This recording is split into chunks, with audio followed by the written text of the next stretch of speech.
23 एप्रिलला बारामती आणि राहुरी विधानसभा मतदारसंघात पोटनिवडणूक 4 मे रोजी मतमोजणी होणार। निवडणूक आयोगाची घोषणा। अजितदादांच्या निधनानंतर बारामतीची तर शिवाजी कर्डिले यांच्या निधनानंतर राहुरीची जागा रिक्त। बारामती राहुरी पोटनिवडणूक बिनविरोध करण्यासाठी प्रयत्न करणार। निवडणुका लादल्या गेल्या तर लढण्यासाठीही तयार। मुख्यमंत्र्यांचं विरोधकांना थेट आव्हान। 5 राज्यांच्या निवडणुकांचं बिगुल वाजलं। पुदुच्चेरी, केरळ, आसाममध्ये 9 एप्रिलला, तमिळनाडूत 23 एप्रिलला तर पश्चिम बंगालमध्ये 2 टप्प्यात 23 आणि 29 एप्रिल रोजी मतदान। 4 मे रोजी सर्व राज्यांची एकत्रित मतमोजणी। पश्चिम बंगालमध्ये 35 वर्षांनंतर पहिल्यांदाच 2 टप्प्यात निवडणुका होणार। 23 एप्रिलला पहिला टप्पा तर 29 एप्रिलला दुसऱ्या टप्प्यातील मतदान पार पडणार। मुंबईच्या हॉटेल व्यवसायाला गॅसची झळ। महानगर गॅसकडून पाईप गॅसच्या पुरवठ्यात 20% कपात।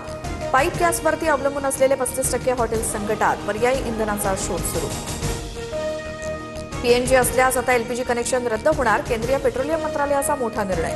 पाईप गॅस धारकांना आता एलपीजी सिलेंडर मिळणार नाही। वितरणातील पारदर्शकता वाढवण्यासाठी सरकारचं मोठं पाऊल।